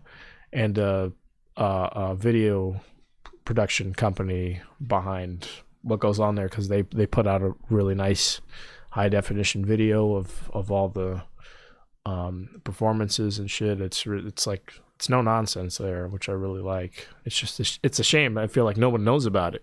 I mean, if more people knew about it, they'd be there in droves to get recorded and get put up on this. They were this. I've been South Carolina doing training for my current job. Yeah. But whenever I came back, they had TVs up, kind of showing the music. open mic. Yeah, and so that's the day after. And that's how he happened into it. I guess Brandon went to the music ones, talked to the crew to be like, hey, would you be willing to do just a comedy exclusive one? He would do his stand-up in between the music and shit. And they were like, yeah, why not on Tuesdays? And that's how it worked out ever since. So, I mean, it's good shit that they do over there. I actually just got a video of one of my performances the other day that I was, because I had been bugging the lead producer, Nelson, about it, just giving him crap for not fucking not putting anything up, because he's just like me. We're of the same mind, so I totally understand. With shit like this, say if like one thing goes haywire with this recording, it's going to be a month before you see any of this, because I have to do extra work now and go in and fix it somehow or edit it even barely. And I want to have something that I can just put up immediately. And I'm a perfectionist in that way, and so is he. So I was like, I totally get it. And so I was giving him crap about it. It's like, when are you just going to put it up? And, like, bite the bullet already. Why not just... He's like, it's got to be perfect. So I totally get that. That's why I like live streaming, because I can just put the whole VOD up after. I don't have to worry about shit. If it gets cut in pieces, it's just because of a disconnect, whatever. It'll all go up one way or another. I'm fine with that. And that's what he does on Wednesdays and Thursdays. That footage that they play in the background on the screens is footage from the live streams that they do on Wednesday and Thursday nights from different locations. And it all goes up in the same night because it's all live streamed in real time on those nights. So you should check out a live stream sometime and see if it's something you're interested in. But and actually this Thursday upcoming, I'll be playing trumpet and possibly singing in Manassas at their mic at Girani Coffee House. That's been really fun to do. So come see me there, have fun, hang out. My coworkers are going to be there. I actually got a DM from Brandon. I sent him so we did a podcast with Brandon. It's funny I mentioned not putting out a podcast. Yeah, I think I saw you did. I took a picture with him, right? And we'll get a picture after this. Did you and have I'll post audio difficulty? So I remember. The file got corrupt and it got split into 3 parts. And the second part, the best part of it, where we talk about the guy who's in the car chase, that's the first time I found the video and talked about it, was when we were talking to Brandon. So we did a whole thing on it and watched it. It was a lot of fun. But that section of the recording is totally lost right now. It's like, I can't open the file until I repair it somehow, which I have to pay some amount of money for a service to repair the file, which I'm not willing to do right now. For sure. So Brandon's is going to have to stay put for now, and it'll come out before the end of the year at some point when I do fix it. But we talked about that. What was I going to say though? Oh, fuck. Anyway, forget. Oh, no. At the beginning of it, which is also half lost, he talks about he's been seeing a lot of Komodo dragon videos on like Instagram and shit of just like Komodo dragons like eating small animals alive and like just watching them scream in pain and shit the whole time. He's big into that. So I opened up my DMs here and I see, because I sent him what I get. And what I like to see is just horrific car accidents. I see a lot of those. So I sent him a video of a plane crashing out of the sky into traffic and taking out one car. Like imagine being the one car that gets hit by a stray plane. We'll just watch this. I think it's safe. It's on Instagram. How bad can it be? You know what I mean? Like, oh god, it's not the end of the world. Do you follow Derek Lewis? Derek Lewis, no. He's a UFC fighter.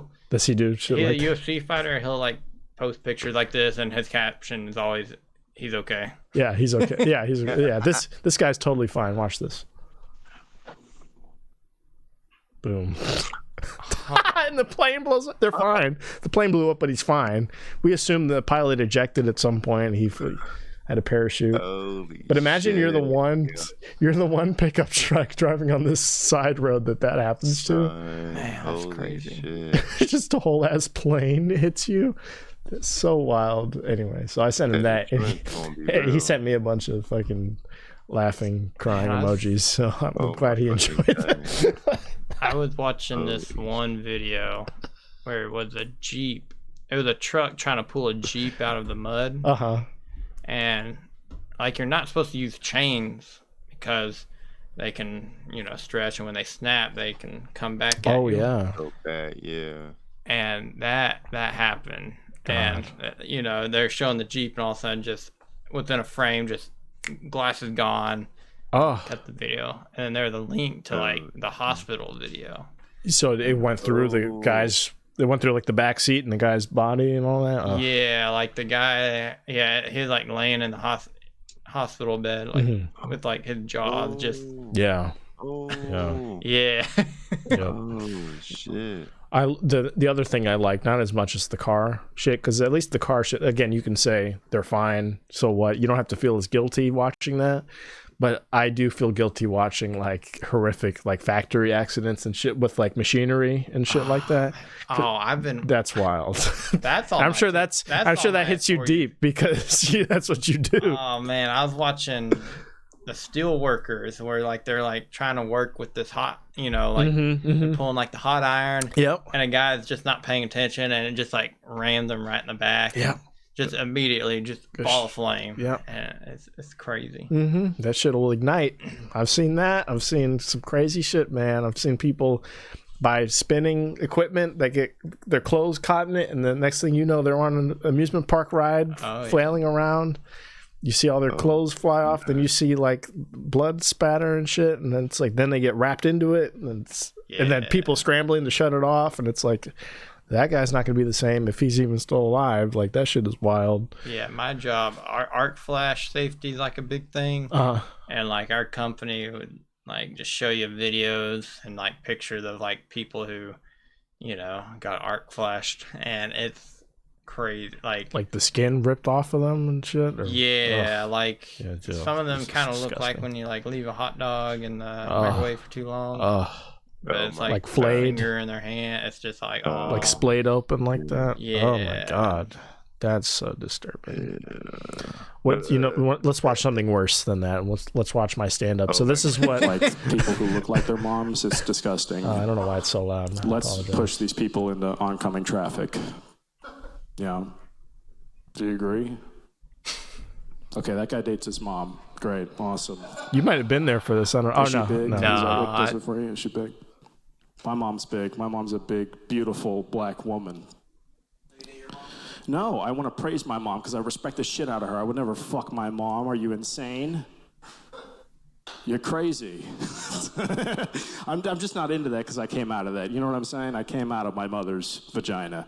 So, being that what it is, I think that's why I'm exclusively attracted to just really skinny, pasty, white guys. I think that's why.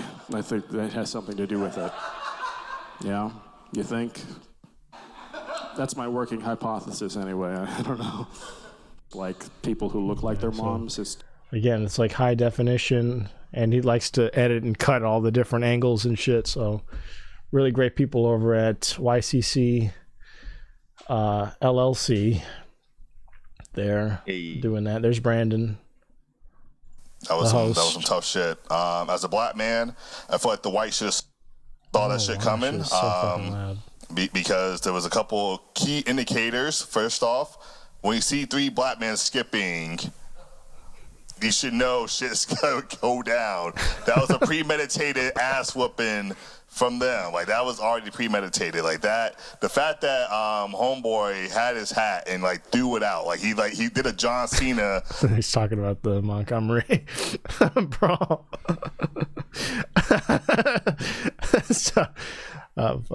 So we had him on. The episode will come out eventually. Y'all stay tuned for that. Sorry, Brandon. Again, I regret that it didn't work out when I thought it would. So we met there, and then you asked me about some other spots, and we tried to go to one in D.C. Together to check that one out. I haven't been back since there. Or I might have been back one time. Yeah, this was like day 2 of. Yeah. the left turn. That was funny. So, like, at this point, yeah, you're like the only person in DC that I knew. No, really? So you kind of came up and you're like, hey, do you want to come to this open mic? I was like, sure. Mm-hmm. But yeah, I'll let you. No, I mean, that's pretty much, it's just one of those things. The only reason we know each other is because we're like a couple of the only people at this open mic, and then we get to talking, and, you know, it's kind of like, well, we have the same objective. Why not go try to find more places? And, you know, I think we've been fucking seeing each other ever since. It's been a good time. So now I co-host, co-produce over at Fat Pete's in Cleveland Park, and you've been there to see me a couple times, and we make sure to get you up, and you know, it works out that way. So so a word of advice to people just starting out, you know, with open mics and shit, make some friends. You never know who's going to be running one, or if you want some stage time, you know, just it doesn't hurt to talk to people. You know, you don't have to be cocky, you don't have to act like you know more than you do. Just be humble, and you know, you might meet other people in your same position, and, you know, make good friends early on. So yeah, and I kind of see it. I kind of did it to make friends quick, you know. Yeah. Like I said, like, you know, whenever I made friends in New York, I was like, oh, I got friends that I got to leave in a week now. That's do y'all keep in touch, or you follow each other? A little bit. I follow them on Instagram, but we didn't, like, you know. It's funny you say that. You mentioned Kill Tony at the top. Oh, one of the guys from New York went on. I saw him on Kill Tony, and I was like, "Wait a second." Yeah, why do I recognize I turned you? on, and he was on Kill Tony. I was like, "Oh shit." Yeah, I had the same thing happen in D.C. when I had seen this guy a few times with cerebral palsy. Oh, that guy. Yeah, Marty something or another. Did he get the golden ticket? Yeah, so I'd seen him live in DC at just all these random mics. So, you know, the Bulldog Pizza one, I'd seen him there 2 or 3 times. I've seen him at the DC Improv. I've seen him at the one I do now. And he up and moved to Austin because he had been on Kill Tony however many times, and now he's a regular or whatever, and he does I know the rounds down there. I think he's on America's Got Talent now. I saw there, like, on, like, right before one of the shows for Kill Tony, he kind of said, "Hey, if you watch America's Got Talent." Yeah, this guy Martin Phillips. Have you seen him? Because he's fucking killing the game, you know, in Texas now, but he started, it seems like, out of DC. But no, that's what introduced me to Kill Tony. I was like, okay. People were talking about this guy's a regular on it. And I was like, I never heard of this. And then I see, oh shit, people in DC doing these local things are, you know, popping up on cool shows like that. That's what's up. And I was originally thinking, do you know the guy that uses the text to chat? I've seen this guy too. He does, like, all the stutters and. No, but yeah, no, I know what you're talking. I think they're both golden ticket. Okay, both of them are pretty good. Yeah, the America's Got Talent dude does the text to speech. That's who I was thinking. That guy we just showed, Martin Phillips. He's what's the word? He can speak, but he's a little delayed, and that plays into his timing. Oh man, it does, because it takes a while for him to get to the punchline, but it's really, like, unexpected, and he'll take a left turn really quickly. Oh man, like his sets were always the best to watch. Like, when he was there, it was like, oh, we're gonna have a good time because he's fucking wild. So, yeah, the guy that I know, he had a bad set. And I think Al Sadiq was on the panel, and they were kind of basically, like, there's some stuff that he said that they're, like, insinuating that his girlfriend was cheating on him, and how he's not realizing it, and you know, they're kind of playing into that angle. Yeah. And I don't think he liked it. I think he kind of crumbled a little bit. Oh, got you. And because in person, he's a pretty chill guy, you know, he's a cool guy. But I think, you know, like whenever when someone can find your insecurity on stage, Yeah. I think that kind of popped out. Can like And undermine because your he was whole like super facade. like, no, she didn't cheat on me. Oh yeah. Instead of just you can't get hung up on it. Just keep it he going. got Roll hung with the up on punches. it. Yeah. Yeah, and that's the whole panel just ate him up, and Yeah. I think eventually the crowd like booed him off stage. That's what I don't like about things like that is that here's a panel of celebrities. Kill Tony, Lorenzo. If you're not too familiar with it, it's like this guy named Tony Hinchcliffe. He's a celebrity comedian, and he hosts a show called Kill Tony, which is an open mic where he opens it. It's like an open door policy where anybody off the street can line up outside the building, and if they get on during the show, then they do. If not, then it closes down. You can try again next time, but they let in as many people as they can within like however long they record for. What's it like, 4 hours?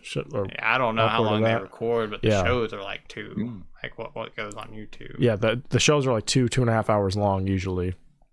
And then so Tony will bring on a panel of judges, quote unquote. It could be like Joe Rogan or Burt Kreischer.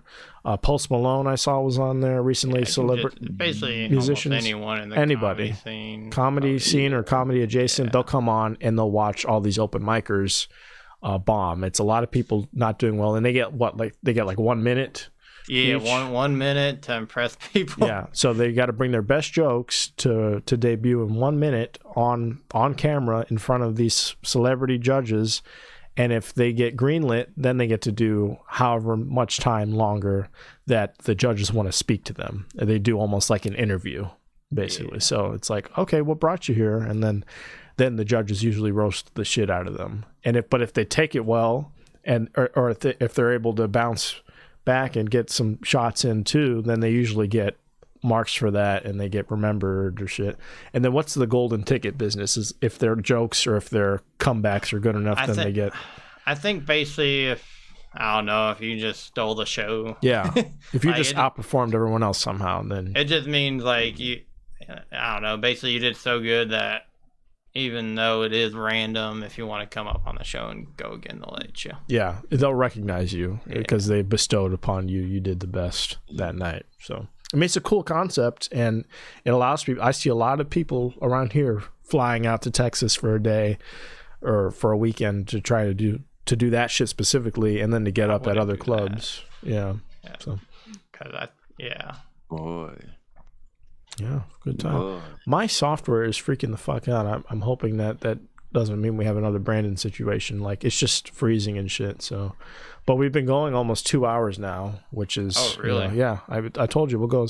I see you didn't leave, Lorenzo. Are you going to be okay for work?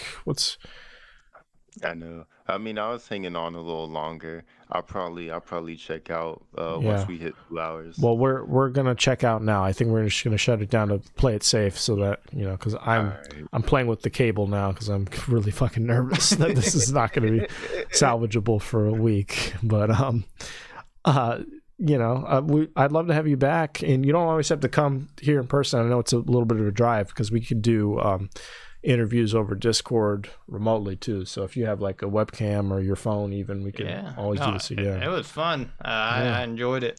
So yeah, I mean, you get the gist of it. I think you had some questions of like, what do we do here? A lot of people guesting ask me the same questions, like what's your podcast about? It's not really about anything other than whatever clips or videos or current events are going on in my brain and Lorenzo's brain, and we both add them to a document. So I'll give you all a sneak peek at I didn't really have any expectations. This is what we had planned to talk about, and the church shit that you were talking about, the church donations, I was going to equate to one of the main things. I was going to talk about the Special Olympics calling me like 3-4 times a day now. It's insane. Like for donations or but it's really like, good and I want you to come back. I was going to say, I know they really want me to compete in the Winter Games this year, but goddamn, 4 calls from like 2 different numbers. Y'all have lost your minds if you think I don't know. That's Eventually, acceptable. you just say yes, and no, that's so fucking. That's worse than like the damn fraternal order police shit that where they get you to donate to some fake cop shit. Yo. Yeah, the Special Olympics. They think I'm a mark. What did I do? Hey, you got gold last year, so. Holy shit! Yeah, I got the gold. I'm like, God damn. And hey, I know they want me. You know, I'd want me for the Special Olympics. I'd put up a fight. You know, at least. I think I put up some good. My thing is just I donated. I know exactly when it started. I donated some money in a shopping mall when I was really depressed like a year ago, and I just thought that if I helped little Timmy learn how to pole vault for a week, that I'd feel better about myself. God, and now all I feel is like this pain in the ass that is these people calling me. It's like every day now. I kid you not. I'll pull out my missed calls and go through it, and you'll see like Special Olympics here, like within like an hour apart each, and it's like no one calls me. It's like, why do y'all think you have any business calling me for one, but to do it this often, like y'all are out of your minds. Well, you're on the sucker list. Money. Yeah, that's what I'm saying. Why do you think I'm a mark? Because I donated it in a mall one fucking time. So I had the link to the website there. The first thing I typed in tonight when I sat down before we got started, I typed in Special Olympics. The first thing is a site to donate, and there's no information.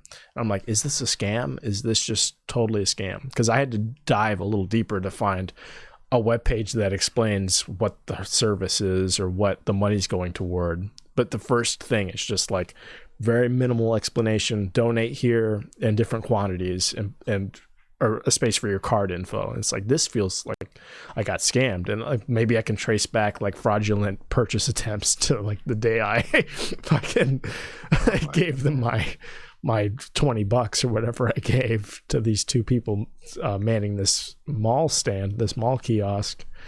Anyway, that's a glimpse at our document there and what we normally prepare, shit like that. So, and just dumb videos and memes. I'll have to add some car crash videos too, the ones that are acceptable to watch, because there's some where there's like blood smoke, blood spatter and shit like that goes a little too far. But the plane crash where everyone lived, even though it went up in flames, I know that's okay to show, and we'll be okay there. At the end of the show, though, and thank you, Jenner, for coming through. We'll put up your... Yeah, thanks for having me. We'll put up your... You're on Instagram, right? Yeah. Let's put up your shit here.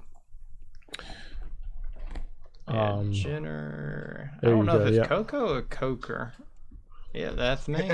There it is. Yes, sir. You're all over the damn place. Speed Jenner Coker. That's the plane that hit the... Yeah. Wonderful. Oh shit! I was the pilot. You survived. Okay. Oh, thank God. We have our answer. He pulled a Sydney. We got the fucking photo evidence. Yeah. Yeah. You decided to document your flight path. Oh boy. I didn't have any drinks in me. All the red flag. Yes. Whatever. Lucky you. You just got your straight up name on Instagram. I love that. Jenner Coker on Instagram. Well, it's not hard. Like with my name, it's not hard to. It's not a lot of duplicates. Unique. Yeah. You know how like if your name's like Chris, you probably got to do all the X's, capital exactly. X, Yeah. My shit's all over the place. I have a zero in my shit. $$ sign for the S. Yep. There's not many Jenners. Is what it is, I guess. Fuck. But glad to see that. I don't know. Again, my software is freaking the fuck out. So I apologize if you're watching this going, what is he showing right now? But go follow Jenner. Go see him around the city, around the DMV, performing at mics. And at the end of each podcast, we do a portion to sign off with where Lorenzo gives the audience some advice, just generally about anything we've spoken about. So for the duration of the song here, go for it. What can you advise people on? All right, here's my advice. My first advice, go check out Jenner. You know what I'm saying? Of course, you already know, check out Christian. They're out there doing the thing near D.C., up in Woodbridge. Check out the Electric Prom open mics. And what's the other joint called? Clearbrook Last Laugh. Check that out. Yeah, check that out. Check mine out. Can you do mine, please? I said yours. Okay, I said Christian. I wasn't paying attention. Listen, I'm so nervous right now that none of this is going to be usable. That I'm like, I'm listening. No, it's literally that like I'm watching this freeze in real time, and I'm like, is this being recorded? Are we just wasting everyone's time? Are we just doing this? But like the recording icon is still flashing, and I'm seeing the count go up, although it's skipping. Can I give some advice? Never waste your money on a podcast if you can help it. Waste your money on what? On a podcast, on having a podcast, on wanting to produce one really well. Because let me tell you, nothing's going to happen for at least 2 years, at least. And I could foresee another 2 go by and not shit happen. And it'd just be, again, just a complete and utter waste of your money. And, you know, I've had fun. I've had a lot of fun talking to you and getting to meet interesting people because I get to say, hey, I have a podcast. Would you like to come on the podcast? Although no one will listen or watch it. And I am just in over my head on equipment. Again, don't do it. It's not. Well, if you're going to do it, make sure it's minimal effort. Make sure you set the Patreon up front. Get paid at like direct people the same way the Special Olympics does. If you can get a mall kiosk, whatever you have to do, make sure you're getting paid anything. If it's pennies on the dollar, what you've invested in it, please. I know the music's over, but any advice for Dylan's mom? Is she? Come on the podcast. Come on the podcast. You know she wants to. She doesn't care if anybody's listening. She just needs 2 people at least to know that she's a good mother. She's like, how many people are gonna watch? I'd be like, we get a decent amount of views if we promote it right. Perfect. You know, that's all I need. You said views, I'm in. Yeah. She's like, if one person watches it, I'll be there.